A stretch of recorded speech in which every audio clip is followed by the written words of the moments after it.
న్యాయాధిపతుల గ్రంథము 14వ అధ్యాయము.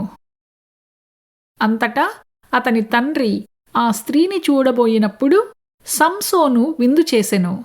అచ్చటి పెండ్లి కుమారులు అట్లు చేయుట మర్యాద. వారు అతని చూచినప్పుడు అతని యొద్ద ఉండుటకు 30 మంది స్నేహితులను తోడుకుని వచ్చిరి. అప్పుడు సంసోను, మీకిష్టమైన ఎడల నేను మీ ఎదుట ఒక విప్పుడు కథను వేసెదను. మీరు ఈ విందు జరుగు 7 దినములలోగా దాని భావమును నాకు తెలిపిన ఎడల నేను 30 సన్నపు నార బట్టలను 30 దుస్తులను మీకిచ్చెదను.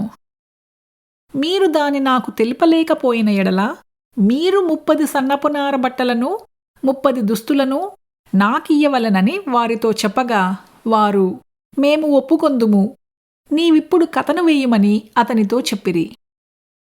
కాగా అతడు, బలమైన దానిలో నుండి తీపి వచ్చెను, తినుదానిలో నుండి తిండి వచ్చెను అనెను. 3 దినములలోగా వారు ఆ విప్పుడు కథ భావమును చెప్పలేకపోయిరి. 7వ దినమున వారు సంసోను భార్యతో ఇట్లనిరి, నీ పెనిమిటి ఆ విప్పుడు కథ భావమును మాకు తెలుపునట్లు అతని లాలన చెయ్యుము. లేని ఎడల మేము అగ్ని వేసి నిన్ను నీ తండ్రి ఇంటి వారిని కాల్చివేసెదము. మా ఆస్తిని స్వాధీనపరచుకున్నటకే మమ్మను పిలిచితిరా అనిరి. కాబట్టి సంసోను భార్య అతని పాదముల యొద్ద పడి ఏడ్చుచూ, నీవు నన్ను ద్వేషించితివి కాని ప్రేమింపలేదు. నీవు నా జనులకు ఒక విప్పుడు కథను వేసితివి, దాని నాకు తెలుపనైతివి అనగా అతడు, నేను నా తల్లిదండ్రులకైనను దాని తెలుపలేదు, నీకు తెలుపుదునా అనినప్పుడు ఆమె వారి విందు దినములు 7 అతని యొద్ద ఏడ్చుచూ వచ్చెను. 7వ దినమున ఆమె అతనిని తొందర పెట్టినందున అతడు ఆమెకు దాని తెలియచేయగా ఆమె తన జనులకు ఆ విప్పుడు కథను తెలిపెను.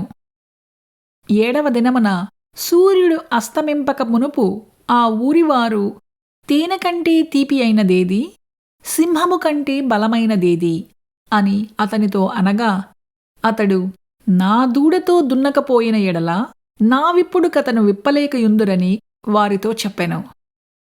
యెహోవా ఆత్మ అతని మీదికి మరలా రాగా అతడు అష్కలోనుకు పోయి వారిలో 30 మందిని చంపి వారి సొమ్మును దోచుకుని తన విప్పుడు కథ భావమును చెప్పిన వారికి బట్టలనిచ్చెను. అతడు కోపించి తన తండ్రి ఇంటికి వెళ్ళగా అతని భార్య అతడు స్నేహితునిగా భావించుకునిన అతని చెలికానికి ఇయ్యబడెను.